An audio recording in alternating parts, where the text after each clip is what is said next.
Don Glass. And I'm Yael Cassander. And we host A Moment of Science. The world is always posing questions, and science is always in pursuit of answers. A Moment of Science offers many of those answers in a timely moment of entertainment and enlightenment. We hope you'll tune in. For more information about A Moment of Science or to download our latest podcasts, visit us at amomentofscience.org. Listen weekday afternoons at 5:45 on KSJE. This program is supported by San Juan Health Partners Urology, providing a wide range of personalized services for the whole family, including children. Our caring professionals are dedicated to helping meet your urology health needs with skill, experience, and service you need. For a complete listing of our services and to learn more, visit sanjuanhealthpartners.com or call 505-609-6300. San Juan Health Partners Urology, a division of San Juan Regional Medical Center.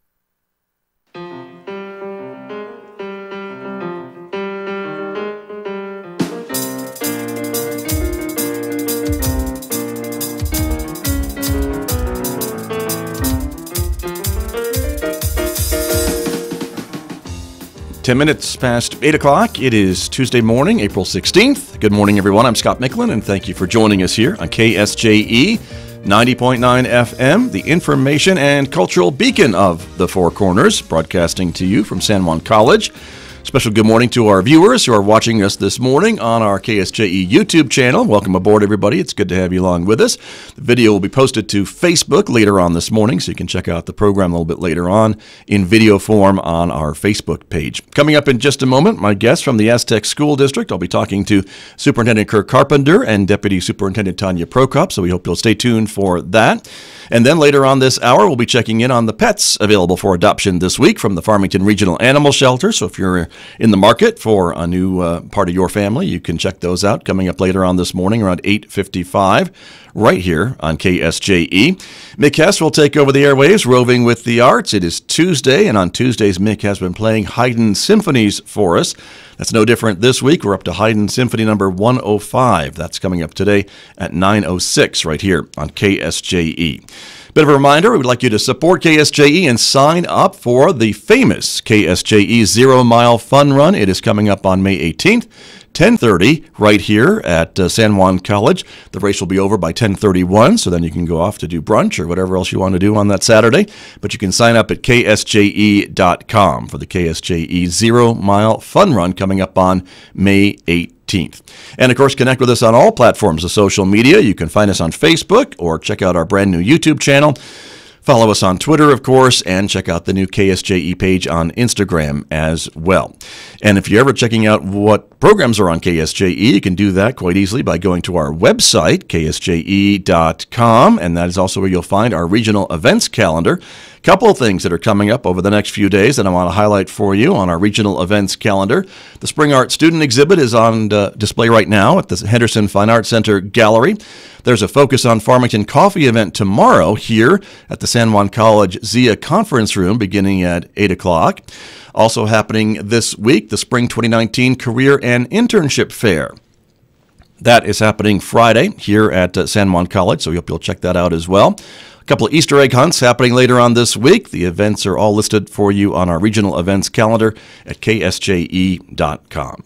Well, let me turn to my guests who are here with me this morning. Once again, from the Aztec School District, Superintendent Kirk Carpenter is here. Good morning. Good morning, Scott. Thanks for being here. Absolutely. Always a pleasure. Also, Deputy Superintendent Tania Prokop is here. Good morning to you. Good morning, Scott. Thank you all for coming in this morning to talk a bit about what's going on these days in the Aztec School District. And, of course, here we are, mid-April. The semester or school year is wrapping up. It'll be over before we know it, I guess, won't it? Yeah, they say time flies when you're having fun, and this year's been no exception. It's been a great school year. Still, as we think, still a lot of time left for some great learning to occur. But for us, it's busy with what we're doing is really just planning still for next year. Obviously, a lot of things we're doing to continue to wind up this year. With still budget, we're still trying to get a budget planned for next year, but it's been a great school year. I know I can speak for Miss Prokop. Every day's a great day, some greater than others. Every day brings on new challenges, but it's been another great year. And so we're right now really just planning for and trying to get our minds around for next year, because there's still some unanswered questions, and still specifically around budget and some of the bills. And but it's been another great year, and so we're, I think, blessed we get to do what we do, where we get to do it, and obviously we've enjoyed it, or we just haven't wanted to do it anywhere else because we've been there. I'm the baby over there as far as leadership with 29 years, and Miss Prokop, who thought she'd make just a short stay. She always tells that story, and I just smile when she tells it, but she's been there over 30 years, so it's been a great place for us. I guess so. And again, lots of knowledge from the both of you and the other leadership team members at Aztec Schools. So because you've been there for so long, all of you. We hope so. We hope it's knowledge we're sharing. You might want to ask some of the other people what we're sharing, but we a lot of experience and knowledge. I think of the leadership team, what we call our district leadership team. There's a lot of cabinet people too, but as far as the senior leadership, we'll call it. As I said, 29 years for me, and then with Miss Engelhardt, who's the other district main leadership, but she's at 30, and then Miss Prokop over 30 years. So I think we probably average 30 years, and so that gives you a little idea of Miss Prokop's number of years. Now, not age, because Miss Prokop, I think, is probably actually maybe younger than I am, but she's been there a long time, and I think that in itself speaks highly of the district in what it offers and our love for the district, but also I think there's a lot of value in what we have done in the district, just coming up through the ranks as teachers, as principals, as coaches, and all the other things we've done. And it's a special place. It's been, like I said, it's done a lot for us. And I know I see it for myself, and I know Miss Prokop a lot. We joke we're made a lot of the same, and I think we see it as a service we give back to the district. So we've been very fortunate in what we've got to do for the district, and it's been fun, and it's been a fun ride, and it's not over. We don't have any immediate plans in the near future.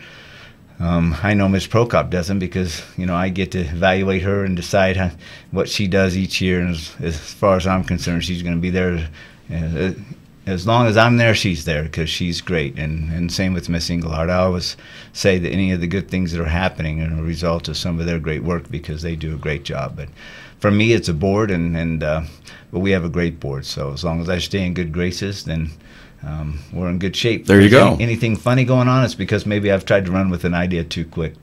I always just bounce it by the brain trust. So. There you go. Well, and that's an important thing to do. And surrounding yourself with good people is a sign of good leadership, as we all know. And so, Ms. Prokop, let me turn to you a little bit about what a glowing evaluation from your boss sitting right next to you. But this time of year, is it hard to keep the students concentrated on wrapping up the school year? I know some years may be a little bit more difficult when the weather is a bit more spring-like than we've seen it outside this past few weeks. But is it hard to keep the students focused as a former principal and HR person? Students and staff, I think. And staff too, right? I think even the adults. I think we all. A little spring fever. Yeah, the light is out longer when we get home from school or from work, and everybody kind of has their ideas about going outside and playing, but it's also rejuvenating.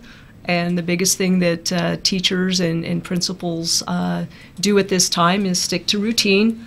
We're still finishing up some testing, some state-mandated tests, so finishing those up. So parents make sure kiddos have a great breakfast, get to school nice and in a timely fashion, and let the students have an opportunity to show what they know. We're just kind of sticking to routine in these about a last month and a half or so. All right. Right. That's true. Well, and I'm glad Mr. Carpenter said that neither one of you going anywhere, because I'm glad we signed you both to lifetime guest contracts here at the radio station. So, and I'm not buying any lottery tickets. So. Okay. So that's good for me anyway, knowing I have some great guests coming in for the long-term future. So you mentioned budget, Mr. Carpenter. Let me get back to that, because again, the state passed the budget, and there were a lot of bills. We were talking about that before we came on the air this morning, about how many bills were passed by the legislature and signed by the governor. And so now the job is for folks to kind of go through those and see how they will affect education, school districts. That was a big focus of the legislative session. And so what are your folks telling you about the budget and about funding for the next school year? As you mentioned, you're looking already ahead to the school year of 2019-2020, if not beyond. Well, we're excited for staff because there's some long overdue raises. With funding, as I've mentioned before, the funding formula is all the same for everybody as far as the way it's calculated. But that doesn't mean that salaries are the same in all the districts. And so when they mandate certain minimums and that type of thing, it allows districts maybe to catch up with neighbors, because we're not the same as Farmington. We're not the same as Central. We're close to Bloomfield. And that's important because you want to bring in, you hope that what your district offers is what attracts people. But there's been also a conversation many years ago that a great mentor of mine, Dr. Linda Paul, and I had sitting in an office. And she says, Kirk, we're not going to keep people just because we're nice. You have to attract people because of what you offer them. They have to put food on the table. And our salaries, we've seen them decline. And a lot of it is because of the combination of federal funding. We do not have a lot of federal dollars. We don't have federal lands. I mean, we have a third of the federal dollars, for example, that our neighbors in Bloomfield have, and not to mention what Farmington might offer. And so that's unique among local school districts, right? Among San Juan County school districts. Even Farmington gets more federal dollars, I think, than you do. Absolutely. And then even the size factor of Farmington. So now Farmington and I do share one unique factor, that when you look at per pupil funding, they're in that category, the lowest. We're in the lowest. In fact, I've said it many times, we've been the lowest in the state a couple years running, a few years back. But us being a smaller, middle-sized district also hinders us. But again, it's fair in the way people are funded, and it's just the way it works. But so when the state comes in and does minimums, it helps us. It helps us hopefully catch up with others and attract teachers to try to get us in, because they do look at that. But hopefully what they do look at too are the districts. And fortunately for all of our districts up here, and I've said it many times, we are blessed with great school districts up here. Farmington, for a big-sized district, probably the highest performing. We are very, I think, good in what we do. Bloomfield, Central, all of us have schools that do very well. We all have schools that can improve, Farmington, everybody included. But all of our school districts up here do very well. So those are things that are very beneficial. But again, it's hard to compete sometimes when you look at administrative salaries. I mean, we have people in our district that I always mention. I mentioned Ms. Prokop earlier as the deputy superintendent. She's also HR, but she also does a lot of our school improvement. We do have to wear different hats in a smaller district, but the work that Ms. Prokop and Ms. Englehart do in their positions, I talked to Ms. Englehart yesterday in our site leadership meeting. And it goes in a smaller district, you have to do a lot of different things, but you look at the salaries and compare to what other things are happening in other places, and sometimes it does. It's not a day that I don't drive from here to Aztec and think. It's just unfortunate that we're not where we need to be sometimes with salaries, but you just can't make the changes because, again, the combination of what you can do with your funding, you can't offset some of those costs with federal dollars, so you can't move your operational from the state and move those salaries. But when you do get minimums and with teacher salaries, and now they're doing that with principals, it allows you to compete more in those two areas. But it does bring challenges with the other areas like central office positions, your cabinet positions. So those are things that we're trying to tackle. However, it is a challenge. We're still trying to look at where we're going to be with our budget. We're still trying to see if we're really going to be fully funded. We're not. I think all the districts are facing that in the state for the most part, unless you're in a Hobbs America, where I just saw the great superintendent down there, T.J. Parks, last Friday, and they must have other concerns, right? Don't they have an enrollment explosion probably down there in Hobbs and some other issues because of the oil field and 450 activity? New kids this year, right? I mean, since the 40th day. So, and where do you put them? That's exactly. And so there's a whole new thing they're dealing with, but we have to be positive about what do we do. We're seeing people getting raises, and that's the most important thing. Insurance increases, yes, but it's not a one-to-one. So when we say there's a 5% insurance increase and you're getting a 6% raise, people say, I'm only seeing a 1% increase. That's not the truth. The premium on insurance is not the same as your overall salary. So we're trying to present a clear picture for staff. And so it absolutely is going to be a better picture. And like I've told staff when I go to my superintendent chats, let us worry about the revenue issue on the district and how we figure out the shortfall, because we're going to have to figure that out, and we are. But you are going to see a raise. It's well deserved, and hopefully over the next few years we should see this, and we need to catch up. And so that's the positive, and we need to live off that. In every situation there's going to be a negative in there. What you have opportunity to do is how you look at it. And the positive of all this is we're going to see some increases for staff. There's going to be ERB increases in some respects, maybe a little bit for them, but that's their money they get in the future. There's going to be some impact to the district. That's retirement yes, money, thank right? you. Hey, good job. Right. I'm trying to think of some of the acronyms that we're using. That's right. That's You're right. going to be educated. We're going to be able to move you over to education before too long. You don't want that. But But thank you. I think that the biggest challenge is really just getting through this. As much as people would say there's more money going to education than before, they should be in good shape. What we're really finding is that there are shortfalls. And Still. Absolutely. Okay. But I want to be very clear. We're very thankful. Sure.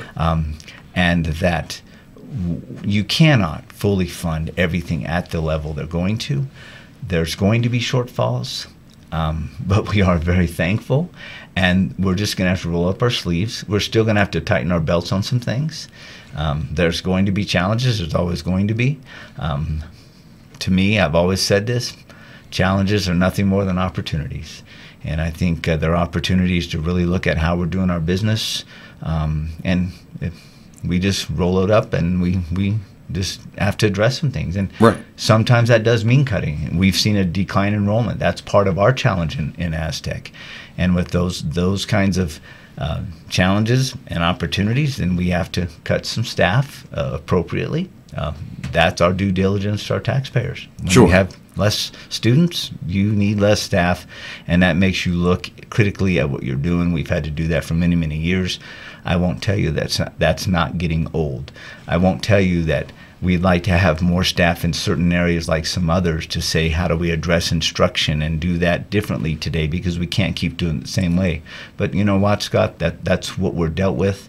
And Ms. Prokop and I, she gets to see the behind the doors of where the old coach in me comes out, some of it more pleasant to see than others, but that's just what it is, and that's a competitive side of me, and if that goes away, then that's when I need to get out. Right. And real quick, when you say cutting, I know in the past you've been able to absorb some of these reductions in staff through attrition or retirements or things like that. Is that still the plan? That's still the plan, and that will always be the plan, and I hope that we'll always be able to do that. Right. But there may come a day when we won't be able to. Sure.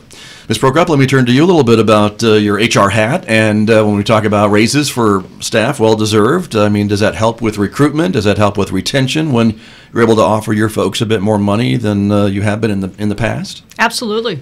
Yes to D, all the above. Okay. It helps All in all right. those different categories. You know, I tease sometimes with folks that Aztec Schools is a vortex, and it'll suck you back. We have a lot of staff that'll come back to us after they've left, and I tease about this vortex. Ironically, I had a couple conversations with folks over the weekend and at the end of last week, and both of them are folks that have left our district for a variety of reasons. One to be a stay-at-home mom, one to find a better salary. But now with the salary increases, they were asking me about vacancies and wanting to come back.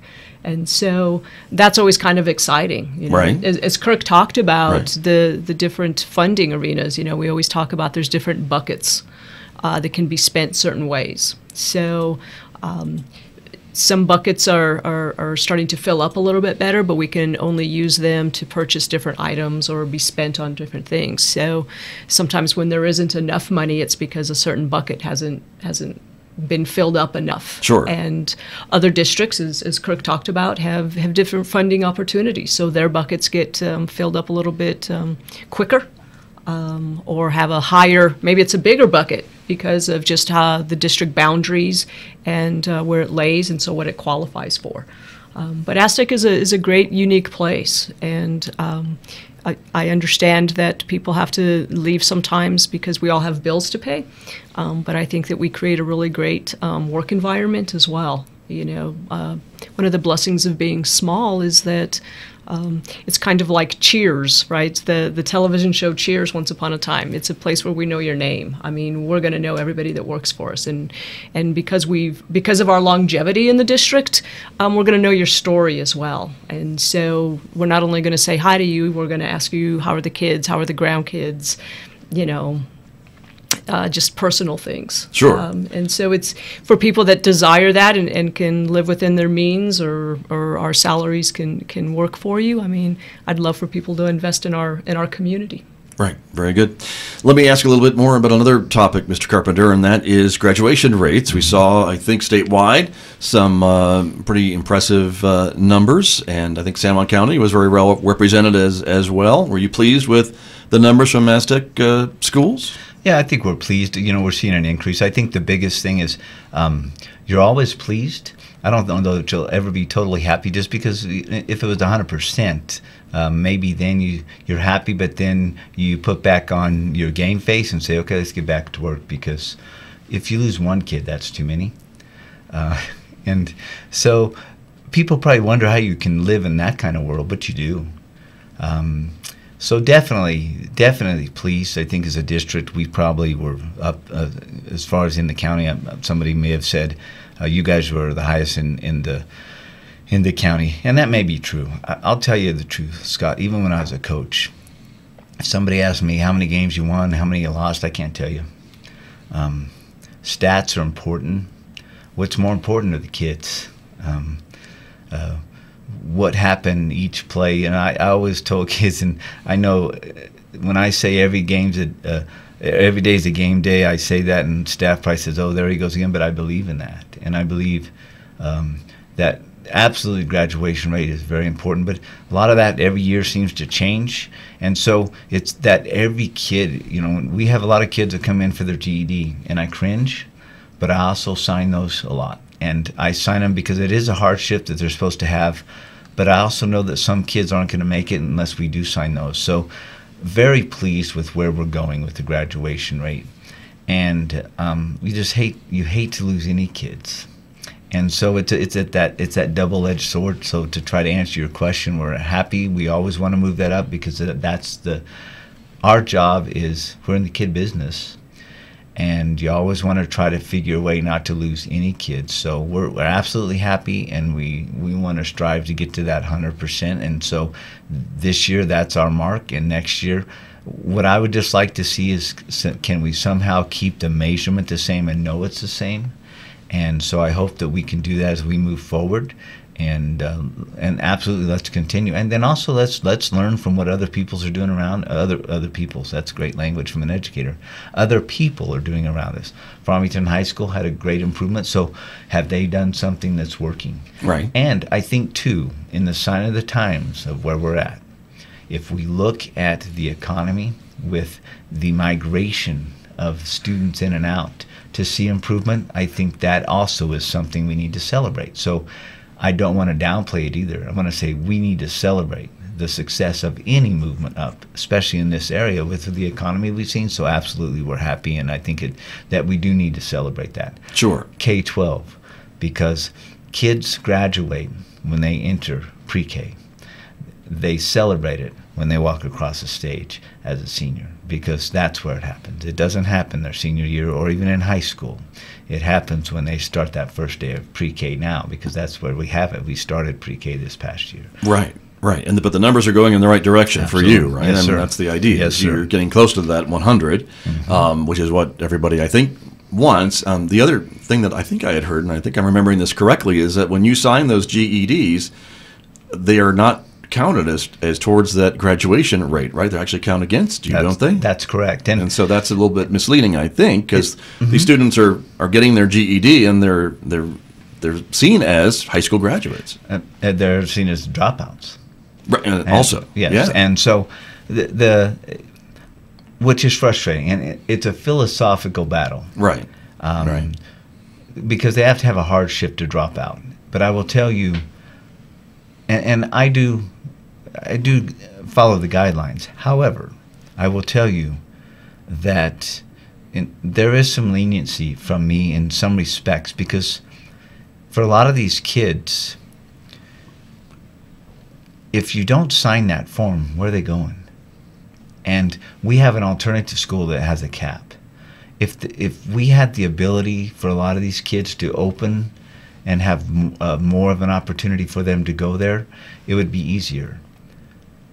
But I'm also not going to, in many respects, give a student a death sentence on their education and create a nuisance on our community and society because a student can't find a way to make it. And maybe it's us that's failing that student. I will do everything I can to get that student back into school, to find a way for our school to meet the student's need. However, if a GED will allow a student to move forward and become a success for themselves and our society, I'm not going to be the almighty. There's only one of those. And I'm not going to be that person to hold a student back. And if that's going to hurt our numbers, that's why I say that in many respects, our graduation rate may show different, because personally as a superintendent, I'm making a different decision on some of those GEDs. And if that's the case, I can look in the mirror and live with that, knowing that there are students maybe moving forward that are hurting our statistics, but that maybe we are making decisions as a district to help students move forward in their life and livelihoods to become more successful, because for whatever reason, something's not working in our school system, and we can't do that with an alternative school and a high school. And I can live with that, right, wrong, or indifferent. Sure. Interesting perspective. I don't know if I've thought about it from your perspective before, about what you're faced with when you're facing these students' requests for that GED permission, I suppose. So let me ask you a bit more back on the budget topic, Mr. Carpenter and Ms. Prokop, a little bit about some of your other plans, these some professional development and things like that for your staff. We were talking about staff and with more money and raises and things like that. And so professional development is always something I know that you think about and want to offer to your teachers as techniques change, and it seems to be ever evolving, the public education field. So what's the state budget say about that? I mean, they don't specifically budget that. I mean, that's obviously they give you the budget and let you move that. Right. I think that in many respects, and for our district, we do not want professional training to be something that we cut. Not in today's time. Mm-hmm. So we want to try to preserve it as much as we can. However, with that being said, with the way educators are trained, with the practice of professional learning communities, not only in our district but surrounding districts. I believe those are called PLCs. Yes, Mr. sir. Carpenter. They are. Yes. I'm telling you, Scott, you're moving closer and closer to us. I've been trained very well by my guests. That's what it is. But with professional learning communities that are practiced throughout the whole county, you don't have to travel. You don't have to bring in. I think it's that whole idea of using the people you have within. So you don't have to bring in the speakers that literally cost $4,500 to $6,500 a day. So we can't cut professional development. I think that's something. The last cuts we'll make in our budget will be at the classroom. However, sometimes that has to take place again because of numbers. And the other last place you want to try to think about cutting is your professional development. You can't improve student achievement if you don't improve your teachers. And you can't improve your teachers if you don't improve your principals. But that doesn't mean that you have to send them off to places. There are programs within the state, like the Principals Pursuing Excellence, that we have participated in all the districts up here have. The Teachers Right. Pursuing Excellence. Those are quality programs, and so those are things we've taken advantage of on purpose. But there are other programs that we can do and trainings we can do that we can have our staff take care of, that we can partner with other districts. And so I think, again, what I've said earlier, where challenges and monetarily bring up opportunities to plan collaboratively with yourself and your district or with your neighbors to say, how do we bring training from our experts? And our experts exist within our schools. And so it's about thinking differently. Not necessarily having a pity party because you can't bring in what people think are the national experts. Not saying that they aren't out there, but they also exist within our schools in our county. Gotcha. My guest this morning from the Aztec School District, Superintendent Kirk Carpenter, is here. Also, Deputy School Superintendent Tania Prokop. And what about extending the school year? That was something also I think the legislature passed, the governor was in favor of and signed. Is that something that we'll be seeing? There's two parts of that, extending the school year by 10 days, and then also the kind of what was also considered was this, what they call K-5 plus. Aztec Schools will not be participating in extending the school year, which was a 10-day program.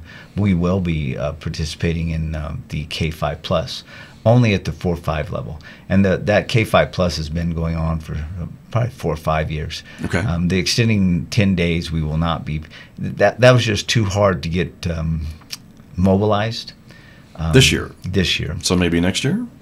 Looking at it? Possibly. There needs to be a lot more flexibility around that program. And again, it was just too hard to mobilize. And then the benefits of that versus the K-5 plus. The K-5 plus is a 25-day program for kids. We're going to run ours from June into July. We're going to do probably about 80 kids that will move from 3rd to 4th, 4th to 5th. The idea is to try to have the same teacher that they will have when they go into 4th grade this next year in 5th grade. Mm-hmm. And there's benefits. They've shown benefits to that. And this will be the first year that we've done that. Again, there's a lot of districts that have participated in that across the state for many years. And there are benefits. It'll be unique. The 10 days you've seen the Albuquerque Public Schools, what they're going through with parents and how popular that is. The ideas behind it, there may be a lot of merit. I think it just came upon people with the longer session too quick. It's too hard with vacations, with a lot of other things, with teachers and parents. So I just think this year it just was too quick, and we did not want to mobilize around the 10 days. I'll tell you personally, Scott, what I would love to see happen. I'm not sure that it's more school days for students. Now, saying that, we do like the K-5 plus. Mm-hmm. What I would love to see entertained in the future, and this is Kirk Carpenter speaking, so people can take that for what it's worth, is in countries 30 years of education experience. You said that to us. Well, and probably a lot of that stolen because, but I admit it. Right. Where countries are really benefiting, the countries that really perform well, is not necessarily longer time for students in school. It's more time for teachers to plan. So I wouldn't mind seeing a combination of maybe a few more days for students to be in school and more professional development days for staff. So I would love to see the extended school year, in my mind, be, say, 3 or 4 more school days and 4 or 5 more professional development days. Now, that's even with us having early release Mondays. Right. We have 185 days for staff. I would love to see 5 more professional development days in our calendar and maybe a few more school days. So that would take up 10 days funded. Right. And I stress funded. But I would love to see that. So, yeah, maybe a little bit longer school year, but that in that fashion, and give districts the flexibility. Because Farmington has, I think, 187 professional development days, and they have some early release days. So some districts may not need the full 5 more days. Some districts may need 8 more professional development days. I would love to see that kind of a plan, because you can really do some targeted professional development on what your district needs, and then add some student days. You may want some more student days. But give that, to me, is a flexibility I'd like to see funded versus something that's really prescriptive on just instructional days, 10 more. Give districts a combination of what they really might need. Sure. And let me ask you both a little bit about that professional development idea. And when you're talking to parents, I mean, maybe parents, when they were in school, don't remember their teachers having professional development. It seems like a relatively more modern thing that we're talking about. The teachers are getting more instruction or more assistance or just a refresher or something to keep them engaged. Tania Prokop, is that something that is a more modern thing than what I'm remembering when I was a kid in school. I don't remember my teachers having professional development, but maybe they did, and I didn't know because I was a kid going to school and trying to get in, get out. I think that the times are different, and our students are different. And I think about what Stephen Covey said about begin with the end in mind. And so if you take a look at the school year and we have X amount of days with students, we really want to start instruction on day one. And instruction doesn't end until the very last day of school. And so, again, I'd like to thank the community of Aztec for helping us sustain early release Mondays, because we know that it puts some families in a bind with kiddos coming home early so that staff can work together, that staff can attend trainings that are held at the district in order to improve instruction. And so when we talk about more professional development days, we're looking, even at the beginning of the school year before students even come, so that day one of instruction is really just on the mark, with different curriculums coming into place, with new staff coming that need to be taught what the new curriculum is and how to push it out effectively, for the teachers to be able to plan together and look at student achievement data and really fine-tune that instruction. Those extra days in the beginning of the year would really benefit. The beginning of the year for anybody working in the school district, it's really jam-packed. You really hit the ground running. New staff new to the district have different induction processes that are going on. One thing that you'll see a lot in the teaching profession is folks coming in before their contract actually begins, so they can get their classrooms set up, so they can start with instruction. So it'd really be nice if we could have those days where we could pay them for that type of work that's going to be done at the beginning of the year. Makes a big difference. I think from so. what you're saying. Well, and from what we're seeing with student achievement, right? I mean, absolutely. Doesn't that appear to be how it works? And it's really, again, and I don't mean to be repetitive, but that day one of school, we're starting with instruction, and we're fine-tuning it, and we're starting with building our relationships with our kiddos, that's going to go throughout the whole school year. Very good. We've come to the end of our program this morning. Thank you both very much for being here. Happy spring. Happy spring. Happy Easter. Same to you. Happy Easter. Thank you very much, both of you. My guests from the Aztec School District this morning, Superintendent Kirk Carpenter and Deputy Superintendent Tania Prokop with me here on KSJE. Before we go to the break, we'll talk a little bit about the weather, because outside right now it is 55 degrees in Farmington. We'll show you, our viewers watching on YouTube this morning, a little bit of the scene earlier today from our neighbors to the north, Durango, Colorado. Thank you, DurangoLivecam.com. But that is the scene this morning in the mountains above Durango from Smelter Mountain as we look at downtown. And our weather forecast today, we're expecting a cloudy day. So if you're doing yard work, Mr. Carpenter, maybe some showers this afternoon. 63 for a high in Farmington today, 43 overnight. Get a chance of scattered showers tomorrow with a high of 64. Some overnight winds on Wednesday before things tend to warm up a little bit on Thursday with a high of 70, 76 by Friday, and 75 with partly sunny skies on Saturday. I'm Scott Michlin. This is KSJE. Back with more in just a moment. This program is supported by San Juan Regional Medical Center, who's expanding its services to offer low-cost blood screenings all year round, now offering walk-in convenience to get the blood tests you want when you want them. MyLabs, patient-ordered testing, is available in Farmington at the hospital's laboratory and the Outpatient Diagnostic Center on 30th Street. Also in Aztec at San Juan Health Partners Family Medicine at 120 Llanos Street. With nearly 20 tests available, there's an option for everyone. MyLabs, patient-ordered testing.